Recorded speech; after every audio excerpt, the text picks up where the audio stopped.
Look, Bumble knows you're exhausted by dating. All the must not take yourself too seriously and 6'1" since that matters. And what do I even say other than hey?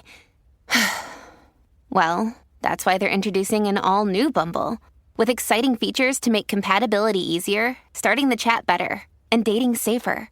They've changed, so you don't have to. Download the new Bumble now. Host the ultimate backyard barbecue with Whole Foods Market. It's the Hot Grill Summer event through July 16th with sizzling sales on no antibiotics ever boneless beef ribeye steak and beef New York strip steak. Plus, check out sales on sustainable wild-caught Alaska sockeye salmon, organic strawberries, and more. In a hurry? Choose grab-and-go favorites like picnic salads and sushi, plus plenty of cooler-friendly beverages. Make it a hot grill summer at Whole Foods Market.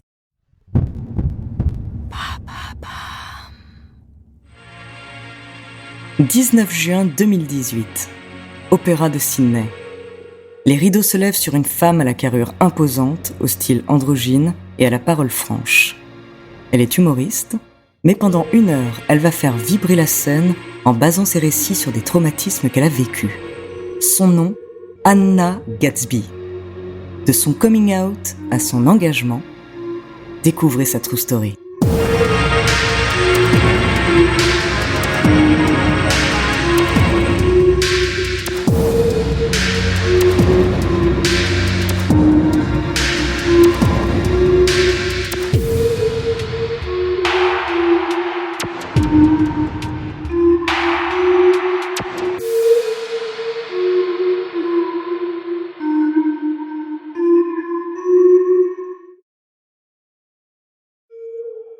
Eh bien, bonjour, c'est Andrea. Je suis très heureuse de vous retrouver pour cette nouvelle aventure true storienne.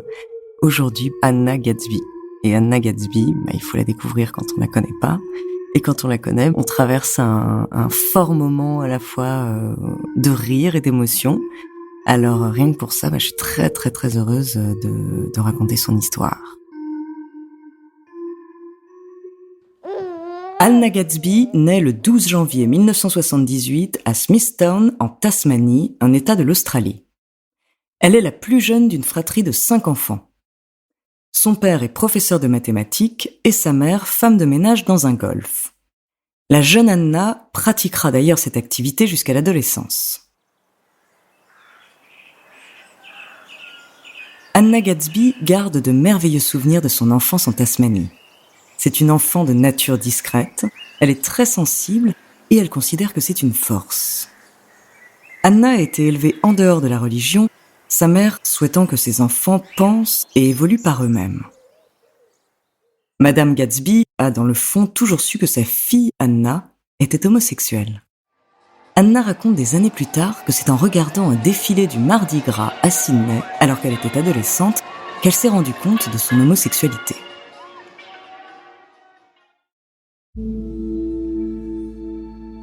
Mais en Tasmanie, à cette époque, être attiré par une personne du même sexe est encore considéré comme illégal. En effet, là-bas, si on choisit d'être gay, il vaut mieux se payer un aller pour le continent et ne jamais revenir. L'homosexualité y est considérée comme un crime jusqu'en 1997. Durant l'adolescence d'Anna, la Tasmanie est en plein débat pour légaliser l'homosexualité. Mais sur l'île, la plupart de ses proches restent persuadés qu'être homosexuel est un crime. Après avoir vécu une enfance heureuse, Anna découvre une adolescence particulièrement difficile. Pendant ces jeunes années, elle vit dans la honte et dans le secret. Elle met 10 ans à accepter son homosexualité et jusque-là, elle se cache derrière son humour. Quelques années plus tard, elle décide de quitter sa terre natale qu'elle a tant aimée, mais où il ne fait pas bon d'aimer les femmes quand on est soi-même une femme. Selon elle, dans notre monde, il est dangereux d'être différent. Et pour cause, Anna s'est faite tabasser plusieurs fois à cause de son orientation sexuelle. Elle raconte aussi avoir été violée par 2 hommes alors qu'elle avait à peine 20 ans. Des traumatismes qui feront d'elle très tôt une femme particulièrement forte et engagée. Anna ne supporte pas l'idée de la supériorité des hommes. Elle ne les déteste pas, mais dit en avoir peur. Elle raconte un jour s'être faite taper par un homme qui croyait qu'elle faisait de l'œil à sa petite amie à un arrêt de bus. L'homme qui avait pensé qu'Anna était un homme s'est ensuite excusé auprès d'elle quand il a réalisé que c'était une femme. Car oui, Anna est souvent prise pour un homme.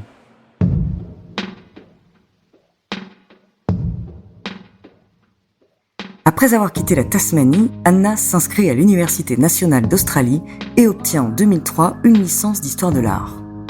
Ses études lui ont permis de comprendre le monde qui l'entoure et notamment la place et la vision de la femme au fil des époques. Des études passionnantes mais qui s'arrêteront trop tôt. Après sa licence, la jeune femme décide de quitter l'université et enchaîne alors les petits boulots comme projectionniste ou libraire. Ensuite, elle décide de se tourner vers le métier qu'elle a toujours rêvé d'exercer, la comédie. Elle profite de ses connaissances du monde de l'art pour organiser des visites comiques de la National Gallery of Victoria, une façon originale et audacieuse de faire son entrée dans le milieu du rire. En 2006, la situation financière d'Anna, presque sans domicile fixe, est plus délicate. Mais cette même année, elle se produit pour la première fois sur scène au Melbourne International Comedy Festival. Et grâce à son humour impitoyable, elle remporte la première place du concours de stand-up. Plus tard, Anna apparaît à la télévision lors d'émissions qu'elle anime et incarne une version fictive d'elle-même dans la série Please Like Me. There's just so many different types. No, there isn't. Brine, oil, spring water, chunky tuna, sandwich tuna, mayonnaise, dolphin-killing tuna, salsa. Salmon. Pendant une dizaine d'années, Gatsby écume les scènes de l'Australie. Elle fait de son passé une force et n'hésite pas à raconter son histoire sur scène en évoquant son coming out, difficile auprès de sa famille ou encore sa jeunesse traumatisante. I'm not good at representing. Je ne suis pas une bonne représentante, I haven't even read the agenda. je n'ai pas lu l'agenda gay, I haven't read the gay agenda. I keep hearing rumours and I think, no, I don't want to know. j'entends des rumeurs et je pense « non, je ne veux pas savoir, It sounds bad. ça fait désordre, So it sounds like I might be in Slytherin. on dirait que je suis à Serpentard ».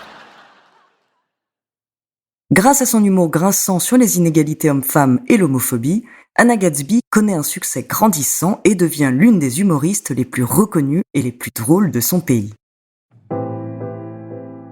Host the ultimate backyard barbecue with Whole Foods Market. It's the hot grill summer event through July 16th with sizzling sales on no antibiotics ever boneless beef ribeye steak and beef New York strip steak. Plus, check out sales on sustainable wild-caught Alaska sockeye salmon, organic strawberries, and more. In a hurry? Choose grab-and-go favorites like picnic salads and sushi, plus plenty of cooler-friendly beverages. Make it a hot grill summer at Whole Foods Market. Families have a lot going on. Let Ollie help manage the mental load with new cognitive health supplements for everyone 4 and up, like delicious Lolly Focus Pops or Lolly Mellow Pops for kids. And for parents, try 3 new Brainy Chews to help you focus, chill out, or get energized. Find these cognitive health buddies for the whole fam at ollie.com. That's OLLY.com. These statements have not been evaluated by the Food and Drug Administration. This product is not intended to diagnose, treat, cure, or prevent any disease. En 2016, le décès de sa grand-mère qu'elle affectionnait particulièrement et l'élection de Donald Trump à la tête des États-Unis sont un choc pour Anna. 2 éléments déclencheurs qui la poussent à écrire son premier spectacle, Nanette. Un spectacle incroyable qui dépassera la barrière de corail et qui la mettra sur le devant de la scène internationale, y compris en France. Son show est un incroyable carton. Il lui a valu récompenses, louanges de la presse et prolongations. Dans Nanette, elle s'affranchit du stand-up traditionnel en jonglant entre blagues et révélations troublantes sur les genres, la sexualité et l'enfance. Now, I don't feel comfortable in a small town. I get a bit tense. Je ne me sens pas bien dans une petite ville, je suis un peu tendue, Mainly because I'm in this situation. peut-être parce que je suis comme ça. Sur scène, Anna Gatsby parle de sujets qui lui tiennent à cœur et qui l'habitent en révélant certains traumatismes qu'elle a elle-même vécus. Ces récits sont poignants et on découvre cette femme d'une force époustouflante, alliée à sa touchante sensibilité. Anna vit ses paroles avec une telle intensité qu'on ne peut que l'écouter et être touché par ses propos et sa personnalité. I am incorrectly female. I'm incorrect. And that is a punishable offence. Je suis une femme incorrecte. Je suis incorrecte et c'est passible de sanctions. And this tension, it's yours. I am not helping you anymore. Et je vous confie cette tension. J'en ai marre de vous aider. You need to learn what this feels like because this tension is what not normals carry inside of them all of the time because it is dangerous to be different. Vous devez savoir ce que ça fait de ressentir ça, parce que cette tension, c'est ce que les atypiques portent en eux en permanence, parce qu'il est dangereux d'être différent. To the men, Aux hommes, to the men in the room, I speak to you now, particularly the white men, especially the straight white men. aux hommes dans cette salle, les hommes blancs en particulier, surtout les hommes blancs hétéros. Pull your fucking socks up. Retroussez vos manches. How humiliating. Quelle humiliation. Fashion advice from a lesbian. Conseil de mode d'une lesbienne. That is your last joke. C'est votre dernière blague. La mise en scène est minimaliste. Anna est seule dans son costume bleu, couleur qu'elle affectionne particulièrement, face à son micro. Mais l'attention et l'humour dont elle parle si bien suffisent à capter notre attention. Avec Nanette, Anna propose un spectacle qui va au-delà de l'humour. Laughter is not our medicine. Le rire n'est pas notre remède. Stories hold our cure. Les histoires le sont. Laughter is just the honey that sweetens the bitter medicine. Le rire n'est que le miel qui adoucit l'amertume. I don't want to unite you with laughter or anger. Je ne veux pas vous unir avec le rire ni avec la colère. I just needed my story heard, Je veux juste que mon histoire soit entendue, my story felt and understood ressentie et comprise by individuals with minds of their own. par des individus qui pensent par eux-mêmes. Because like it or not, your story is my story. Que ça vous plaise ou non, votre histoire est la mienne. And my story Et la mienne is your story. est la vôtre. I just don't have the strength to take care of my story anymore. I don't want my story defined by anger. Mais je n'ai plus la force de m'occuper de mon histoire. Je ne veux plus qu'elle soit définie par la colère. All I can ask is just please help me take care of my story. Je ne vous demande que de m'aider à m'occuper de mon histoire. Elle n'hésite pas à parler de débats qui secouent la société. Faut-il séparer l'homme de l'œuvre ? Selon Anna, un talent n'excuse pas des actes sexuels abominables. Ainsi, elle dépeint une culture qui autorise les abus sexuels excusés par le génie. Dans Nanette, elle parle aussi de l'autodérision de son spectacle.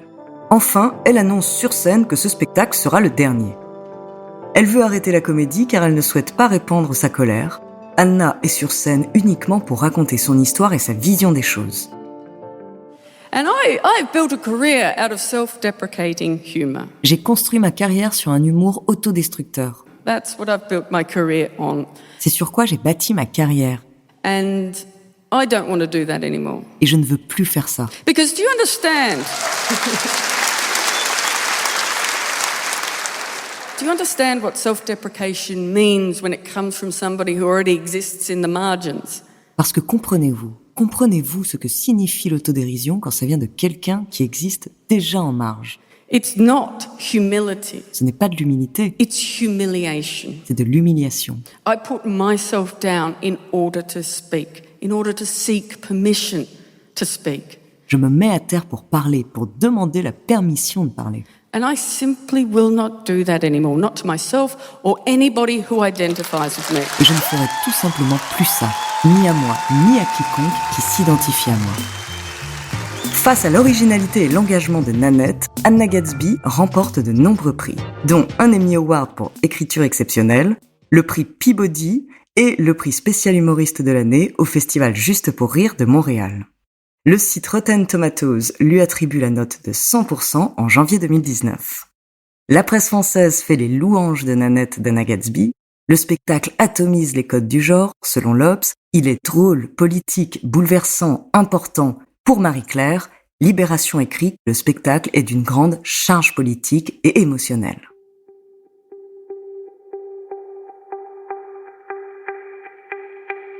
Alors, 3 ans plus tard, après les récompenses et les critiques particulièrement positives de la presse, Anna Gatsby abandonne l'idée de quitter les planches. Elle décide de reprendre du service et monte un nouveau spectacle, Douglas. Dans son deuxième spectacle, cette fois filmé aux États-Unis, Anna a choisi une mise en scène avec un peu plus d'éléments, notamment avec une représentation de Douglas, son chien. Sur scène, Anna se moque des Américains et de leurs drôles de coutumes. Elle parle d'histoire de l'art et nous fait une nouvelle révélation forte. Quelques années auparavant, après de nombreuses questions sur son comportement et ses relations avec les autres dont elle ne comprenait parfois pas les réactions, Anna découvre être atteinte d'autisme. Anna dit sur scène ne pas être perturbée par cette nouvelle révélation, qu'elle accepte sans problème. Après tout, en quoi est-ce gênant d'être autiste, femme, gay, de couleur ou homme blanc hétéro ?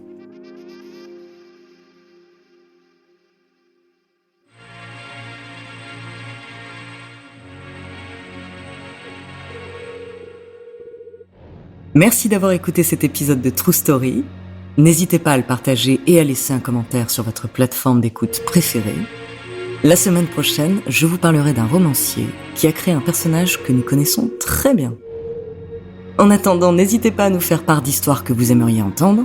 Nous nous ferons un plaisir de les découvrir.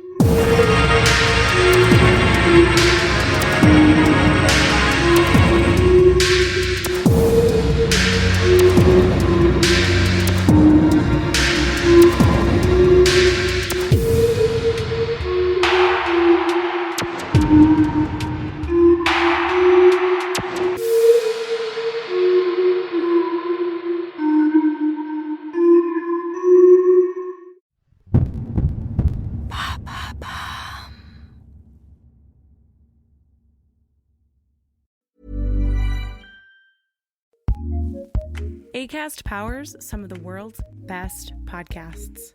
Here's a show we recommend. Once upon a time, a knight in shining armor slew a dragon, while a princess was locked in a tower, waiting... Cool story, bro, but let us take it from here. Girl Tales is a kids podcast of feminist stories for a new generation. Girls go on adventures, take risks, and become their own heroes. We've got new stories every Monday. Find Girl Tales wherever you get your podcasts and join the fairy tale revolution today. Acast recommends.